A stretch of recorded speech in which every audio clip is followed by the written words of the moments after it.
অগ্নিনাভ মন্দিৰৰ নামত যি বিতৰ্ক, সেই বিতৰ্কৰ সূত্ৰপাত আমি আমাৰ পেজৰ পৰা প্ৰথমবাৰৰ বাবে অসমত ভিডিঅ' যোগে সকলোকে জনাইছিলোঁ। সেই বিতৰ্কটো ইতিমধ্যে আমি শেষ কৰিম বুলি ভাবিছিলোঁ, কিন্তু কিছুমান অন্ধভক্ত যি অন্ধবিশ্বাসৰ ওপৰত মাত মাতি আছোঁ সেই কথাটোত গুৰুত্ব নিদি সোঁৱে বাৱে যিকোনো কথা ক'বলৈ আৰম্ভ কৰিলে। সেইকাৰণে আৰু মই দুটা ভিডিঅ' মাজতে দিছিলোঁ কল্পনা ৰাজবংশী বাইদেউৰ ভাগৰ, সেই ভিডিঅ'কেইটা দিয়াৰ পাছতো কিছুমান অশ্ৰাব্য গালি দিয়া পৰিলক্ষিত হ'ল যে মন্দিৰ যাব লাগে, কিবা কৰিব লাগে। সেইকাৰণে আজি এই ভিডিঅ'টো আপোনালোকক দেখাম মন্দিৰলৈ গৈ, আৰু মন্দিৰৰ কৰ্তৃপক্ষক আমি খবৰ দিম আমি আহিছোঁ বুলি। বিধিসন্মতভাৱে আমি এপইণ্টমেণ্ট ল'ম। তাৰ পাছত কি হয় সকলোখিনি আপোনালোকে দেখা পাব। যদি এপইণ্টমেণ্ট পাওঁ তেতিয়াও আপোনালোকে ভিডিঅ'টো চাবলৈ পাব, আৰু যদি নাপাওঁ তেতিয়াও কি হ'ল সেই সকলোখিনি চাবলৈ পাব। এতিয়া ব'লক আমি আগবাঢ়োঁ। ইতিমধ্যে আমি আহি অগ্নিনাভ মন্দিৰৰ সমীপত উপস্থিত হ'লোহি। এতিয়া কল্পনা বাইদেউক যি প্ৰত্যাহ্বান জনাইছিলে নিউজ লাইভৰ এটা ভিডিঅ'ৰ যোগেদি শিখা মজিন্দৰ বেজবৰুৱা বাইদেৱে, সেই প্ৰত্যাহ্বান স্বীকাৰ কৰি আজি আহি পেলাই ইয়াতে উপস্থিত হ'লহি। আচলতে কল্পনা বাইদেউৰ বহুতখিনি ইয়াত অনুৰাগী আছে, তেওঁলোকে লগ কৰিলে বহুত সময় ধৰি পেলাই তেওঁলোকৰ লগত কথা পাতিলে।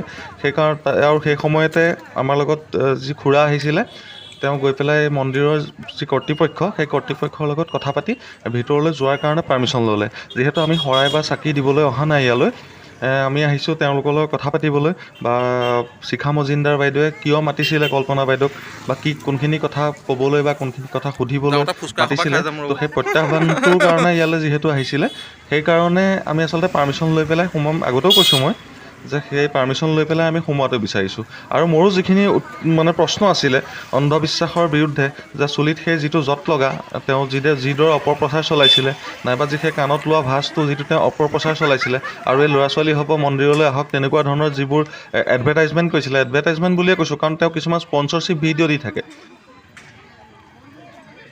এতিয়া এই খুৰাই মন্দিৰ কৰ্তৃপক্ষৰ লগত কথা পাতি আছে, আৰু আচলতে যিহেতু যেনেকৈ নহওক আমিও মন্দিৰলৈ আহিছোঁ, আমাৰ মন্দিৰ লৈ পেলাই কোনো ধৰণৰ একো বাদ প্ৰতিবাদ একো নাই। গতিকতে আমি আচলতে সেই মন্দিৰ ভাগলৈ যাবৰ কাৰণে যিখিনি আধ্যাত্মিক ভাৱ লাগে বা যেনেদৰে যাব লাগে সেই গোটেইখিনি কৰি পেলাই, চাকি ধূপ যেনেদৰে নিব লাগে বা যিখিনি কৰিব লাগে সেইখিনি কৰি পেলাই আমিও ভিতৰলৈ যাবৰ কাৰণে এতিয়া বৰ্তমান প্ৰস্তুত হৈছোঁ। মন্দিৰৰ যি কৰ্মচাৰী নাইবা যি ছিকিউৰিটি ৰখা হৈছে তেওঁলোকে গৈ পেলাই শিখা বাইদেউক ভিতৰত খবৰ দিলেগৈ, আৰু সেই তেওঁলোকে কোৱা ধৰণে আমি ভিতৰলৈ সোমাই গ'লোঁ। সোমাই গৈ তাত আচলতে যথেষ্ট সময় বহিলোঁ। ভিতৰত কিন্তু কেমেৰা কৰা নিষেধ, আৰু আপোনালোকক জ্ঞাতাৰ্থে জনাওঁ যে তাত আজিকালি ধূপ জ্বলাব নোৱাৰে বা নিজাববীয়াকৈ কোনো ধৰণৰ চাকি জ্বলাব নোৱাৰে ভিতৰত। আমি আচলতে আৰু ভিতৰত কেমেৰা কৰাটো নিষেধেই। মই অকণমান এই ফুটেজ ল'লোঁ যে মানুহ নাই তাত, আগৰ নিচিনাকৈ মানুহ নাই আচলতে। সেইকণে আৰু এই অকণমান 2-3 ছেকেণ্ডমানৰ এটা সেই ফুটেজ ল'লোঁ, আৰু বহুত দেৰি বহিলোঁ। আমি আচলতে 2 বজাৰ পৰা 5 বজালৈকে মন্দিৰৰ সেই ভিতৰত আমাক য'ত বহিবলৈ দিয়া হৈছিল তাতে বহি থাকিলোঁ।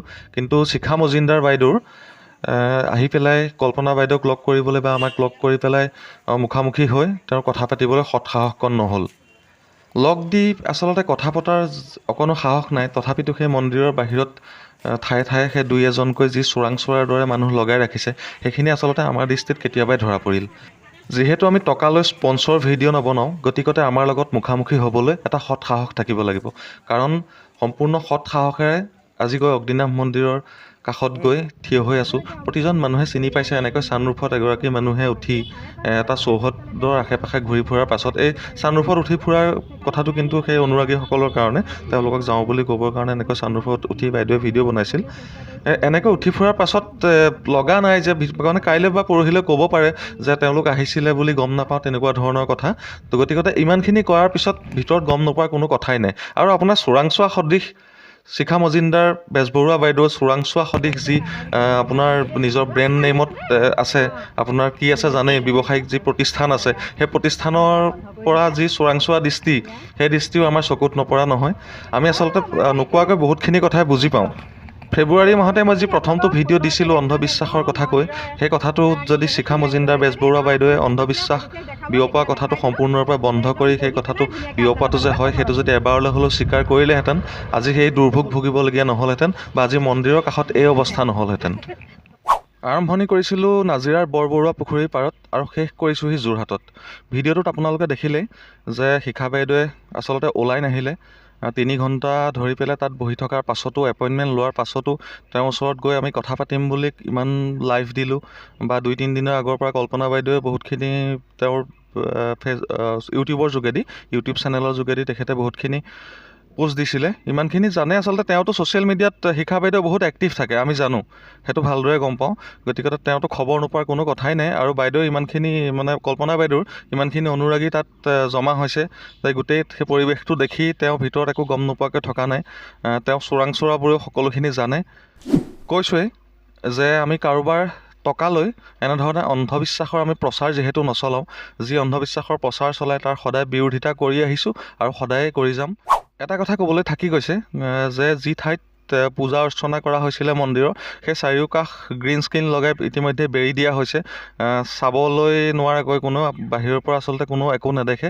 বা ভিডিঅ' কৰিলেও ভিতৰত কি কৰিছে নকৰিছে নেদেখে আমি ওচৰত গৈ যিখিনি দেখিলোঁ যি তথ্য হাতত ৰাখিলোঁ সেইখিনিতো আছেই কিন্তু হ'লেও যদিও অন্ধবিশ্বাসৰ বেছি প্ৰচাৰ কৰে বা অন্ধবিশ্বাস যদি এনেদৰে প্ৰচাৰ কৰি থাকে যেনেদৰে প্ৰচাৰ কৰিব বা যি প্ৰচাৰ কৰিব তেওঁলোকৰ বিৰোধিতা সদায় কৰি যাম কাৰণ এই অন্ধবিশ্বাসৰ কৰাল গ্ৰাসত পৰি বহুতো মানুহ বিপদত পৰা দেখি আহিছোঁ বা বিপদত এতিয়াও পৰি আছে গতিকে সেইবিলাক যাতে আৰু হৈ নুঠক সেই তাৰ বাবে কাম কৰি গৈছোঁ আৰু সদায় কৰি যাম ফেব্ৰুৱাৰী মাহৰ পৰা আমাৰ কণ্ঠ ৰোধ কৰিবলৈ যিবিলাক অপশক্তিৰ অপচেষ্টা সেইবিলাক আচলতে আমি ইমান দিনে ওফৰাই আহিছোঁ আৰু ভৱিষ্যতলৈ ওফৰাই যাম কাৰণ আইনৰ গণ্ডিৰ ভিতৰত থাকি কাম কৰি আহিছোঁ আৰু আগলৈও এনেকৈ কৰি যাম কাকো ব্যক্তিগতভাৱে আক্ৰমণ কৰা নাই কাৰো কোনো দিনেই সেই মন্দিৰ ভাগক লৈ কোনোদিন কোৱা নাই নাইবা আন মন্দিৰক লৈ নাইবা কাৰোবাৰ ধৰ্মীয় আস্থাক লৈ কোনোদিন কথা পতা নাই যিসকলে অন্ধবিশ্বাসৰে বিষয়টো খুব গুৰুত্বপূৰ্ণভাৱে লৈ আমাক প্ৰতিদিনে সহযোগ কৰি আছে তেখেতসকলক ধন্যবাদ জনালোঁ